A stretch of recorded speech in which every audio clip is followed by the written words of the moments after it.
ब्रह्मा जी की घोर तपस्या करके दक्ष प्रजापति ने वरदान ले लिया कि मैं जितना चाहूँ उतना संतान उत्पन्न कर सकता हूँ। ब्रह्मा जी रचयिता के कार्य में लगे थे, रचना के।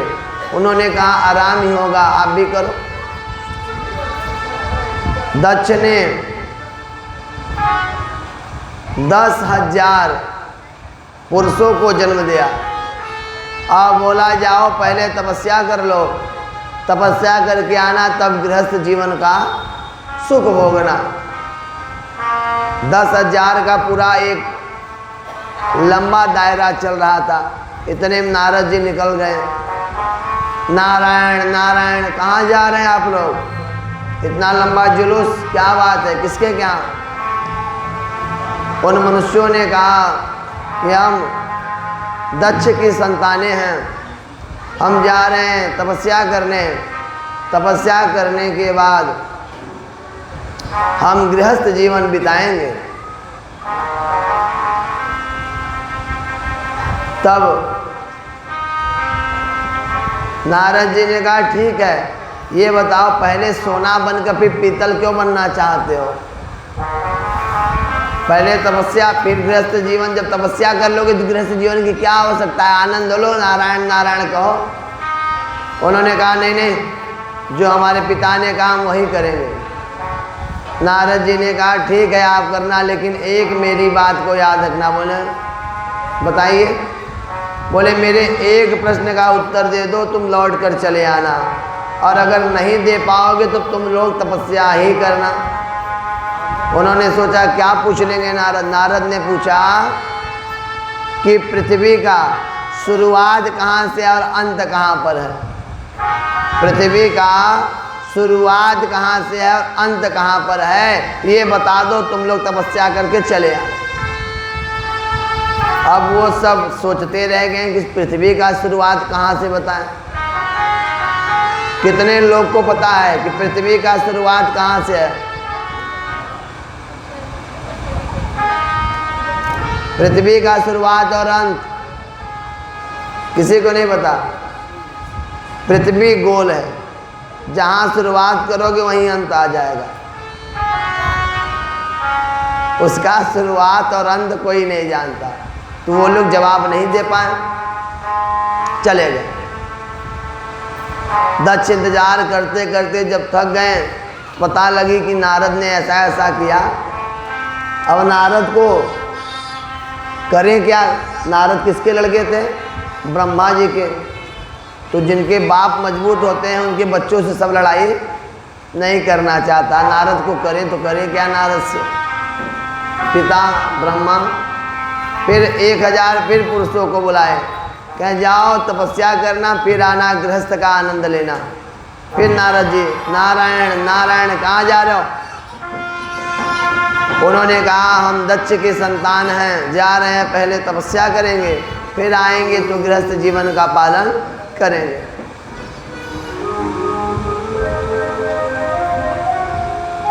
फिर नारद ने कहा बताओ पृथ्वी का शुरुआत कहाँ से, अंत कहाँ से? वो भी नहीं बता पाए। बोले जाओ तपस्या करो, वापस आने की आवश्यकता नहीं है।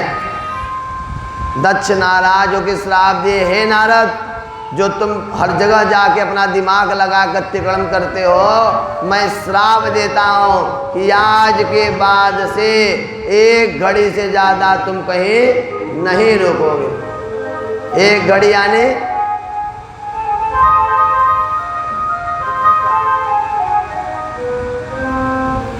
1 घड़ी का मतलब है 24 मिनट। नारद कहें इससे ज़्यादा मैं रुकूंगा तो मैं खुद संकट में आ जाऊंगा, इतना काम भर के लिए बहुत है, इतने में जो करना मैं करूंगा और चल दूंगा। लेकिन आप श्राप मुझे दे तो दिए, कारण पूछा कि मैंने ऐसा क्यों किया? बोले बताओ। बोले कि आपने पुरुषों को तो बना दिया, आप सृष्टि की रचना कर रहे हो, रचना में क्या सिर्फ पुरुष विकास करेंगे? पुरुष के लिए स्त्री की आवश्यकता है। स्त्री कहाँ से जन्म होगा, कैसे वृद्धि होगा? तब दक्ष को लगा कि मैंने गलत किया।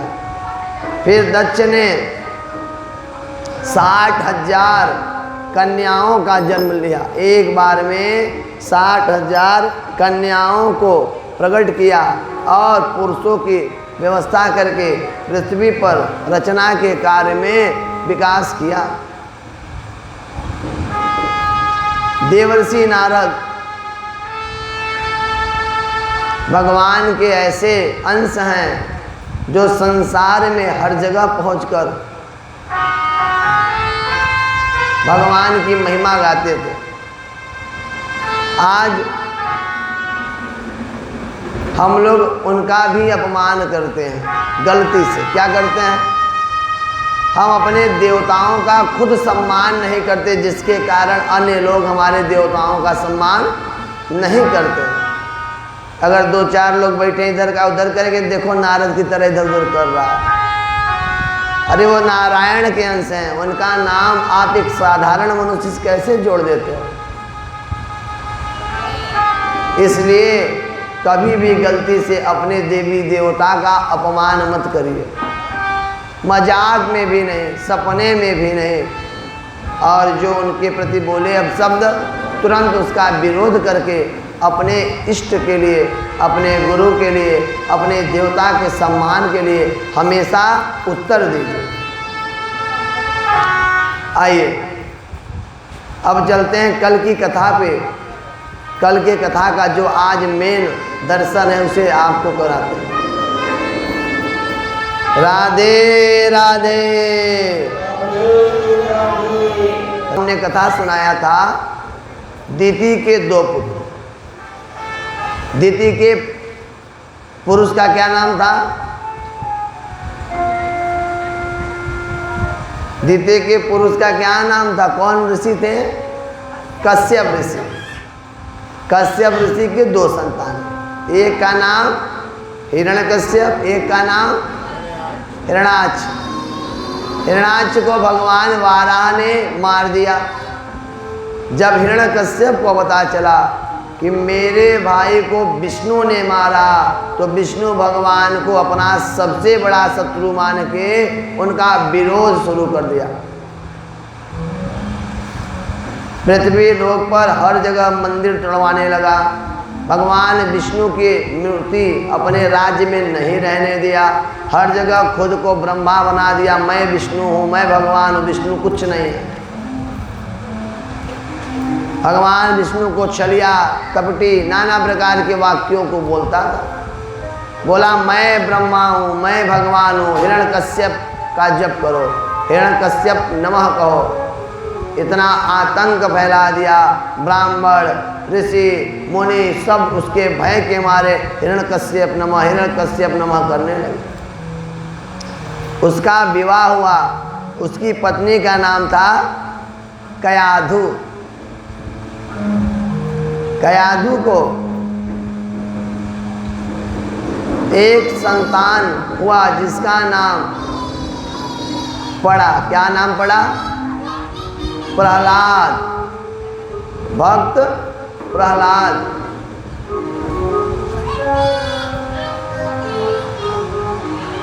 भगवान विष्णु को हिरण्यकश्यप अपना सबसे बड़ा शत्रु मानता था और हर जगह अपनी ही पूजन कराता था।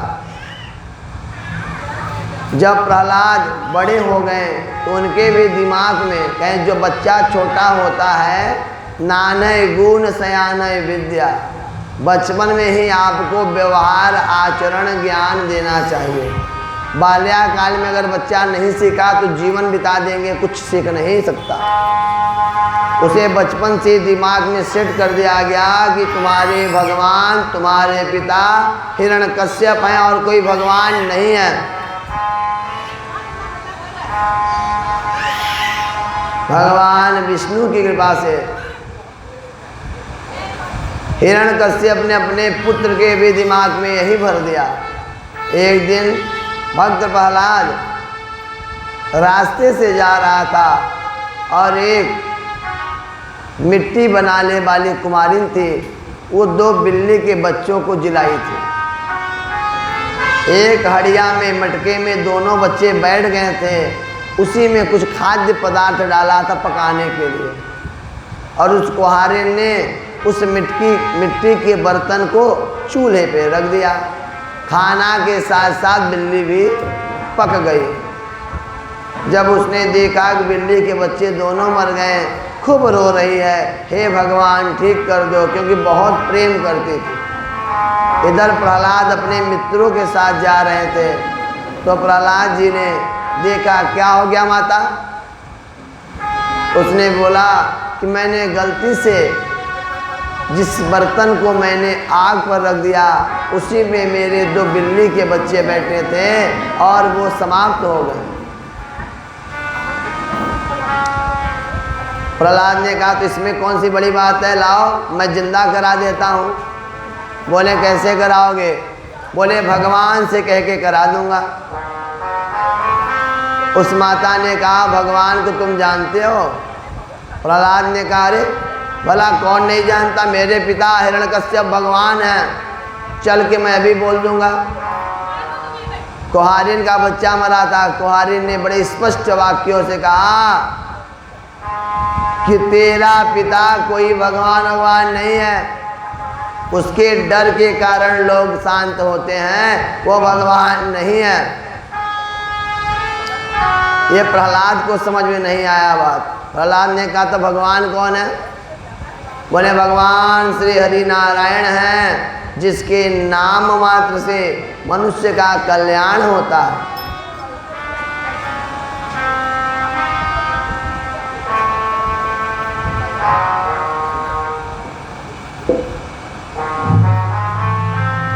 कहे भगवान है? कि हाँ भगवान है। प्रहलाद ने कहा, भगवान को बुला के तो दिखाओ, भगवान को दिखाओ तो बुला के, तब तो मैं जानूं। वो बुढ़िया माता ने कहा कि मैं भगवान को बुलाऊंगी तो भगवान आएंगे और मुझे पूर्ण विश्वास से जिंदा भी करेंगे।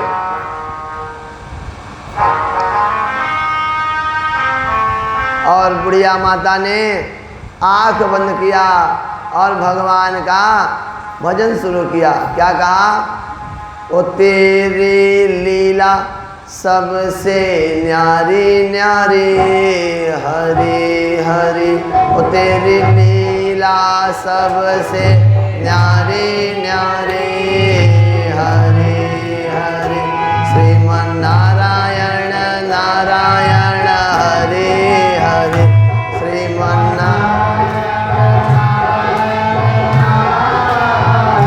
श्रीमन नारायण नारायण हरि हरि।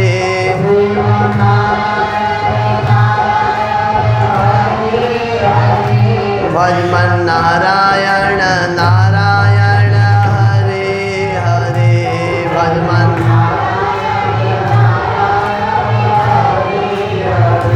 तेरी लीला सबसे न्यारी न्यारी,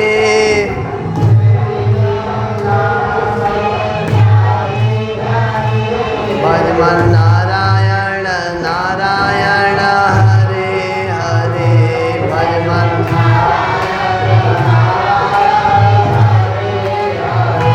भजमन नारायण नारायण हरि।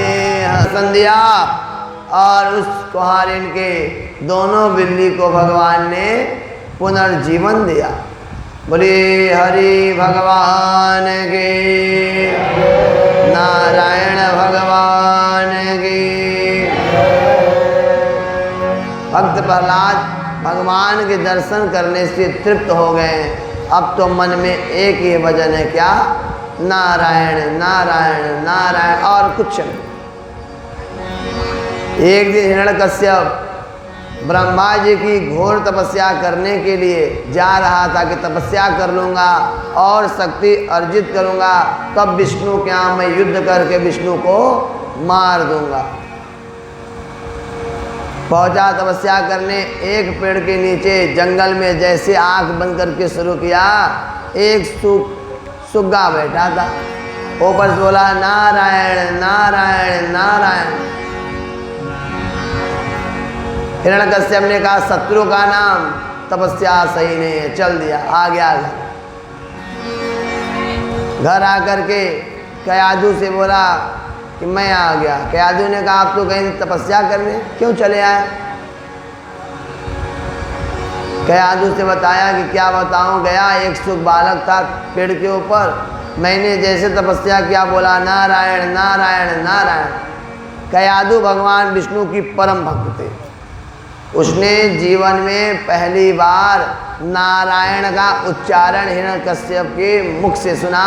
उसने सोच लिया कि आज 108 बार कहला के मानूंगी। फिर 2 मिनट बिता, फिर आए, क्या हो गया, कैसे चले आए? फिर उसने बोला क्या बताया? बताया तो था कि गया था पेड़ के ऊपर एक सुख बालक था, उसने बोला नारायण नारायण नारायण। ऐसे बार बार बार बार बार बार करते करते 105 बार बुलवा ली। अब बचा 3 बार। फिर रात में खाना देने आई, खाना दी। अब डर के मारे सोच रही कहीं गुस्सा न हो जाए, कहीं नाराज ना हो जाए। फिर पूछी अच्छा स्वामी आप बुरा मत मानना, मैं बच्चों के चक्कर में भूल जाती हूँ, आप बताओ आप तो गए थे तपस्या करने, कैसे लौट आए, क्या हो गया? हिरण्यकश्यप बड़ा क्रोध से, तेरा दिमाग नहीं काम करता, बार बार बताऊं तुझे? तुझे बताया ना, गया था पेड़ पर एक सुख बालक था, बोला नारायण नारायण नारायण। कयाधु ने कहा जय हो भगवान, अब तो इनको स्वर्ग जाना ही है, ये निश्चित हो। अर्थात भगवान का नाम बुलवा लिया। हिरण्यकश्यप अपने बच्चे को भेज दिया गुरुकुल में। वहाँ जाके प्रहलाद गए ज्ञान लेने, और वहाँ एक बालक था, पेड़ से एक आम तोड़ लिया। दूसरे बालक जिसका पेड़ था उसने कहा इसे जोड़ दो, नहीं तो मैं तुम्हें मरवा दूंगा। दोनों में खूब लड़ाई हो रही थी। प्रहलाद पहुँचे।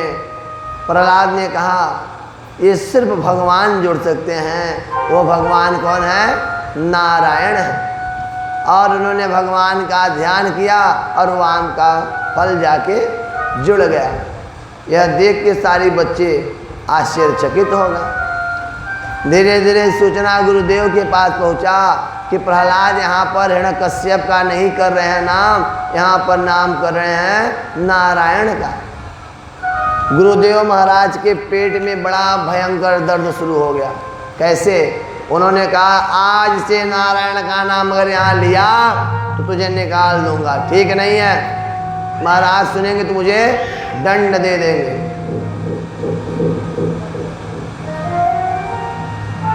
और भगवान के नाम को जब कहा नहीं लेना है, कहने मात्र से गुरुदेव के पेट में दर्द शुरू हो गया।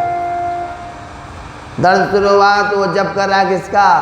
हिरण्यकश्यप नमः हिरण्यकश्यप नमो नमः हिरण्यकश्यपयो नमो हिरण्यकश्यपयो नमः। प्रहलाद ने कहा ये मंत्र काम नहीं करेगा, आप बीमार हो, मेरा एक बात मान लो, मैं जो मंत्र बता रहा हूँ उसका जाप कर लो, आपको आराम हो जाएगा। जब आदमी पीड़ित होता है तो सोचता है कुछ कर लो, पहले पीड़ा से मुक्ति पा लो। प्रहलाद ने कहा आप बोलो जय श्री हरि जय श्री हरि जय श्री हरि जय श्री हरि जय श्री हरि। और गुरुदेव ने शुरू कर दिया जय श्री हरि जय श्री हरि। जितना बोला उतना पेट दर्द कम होता चला गया। कैसे? जय श्री हरि जय श्री हरि जय श्री हरि। सभी लोग बोलिए जय श्री हरि जय श्री हरि जय श्री हरि जय श्री हरि जय श्री हरि। बार बार उच्चारण करने लगा और पेट दर्द छू मंत्र। अब तो गुरुजी भी प्रहलाद को मानने लगे। बोले प्रहलाद तेरे भगवान वास्तव में शक्तिशाली हैं, तेरे भगवान ने मेरा दर्द दूर कर दिया। अगर ईश्वर पर विश्वास हो तो भटकना नहीं चाहिए। अपने ईश्वर पर विश्वास न करके अन्य लोगों के यहाँ जाना, अन्य लोगों के देवताओं का पूजन करना उससे लाभ नहीं होना है। अगर अपने देवता से संतुष्ट नहीं हुए, आपका कल्याण नहीं हुआ, तो आप कितना भी कहीं जाकर मत्था रगड़िए, आपका कल्याण नहीं हो सकता। क्योंकि हमारे जो देव हैं वो साक्षात हैं, परम ब्रह्म हैं, स्वरूप हैं। आइए एक भजन, उसके बाद कथा का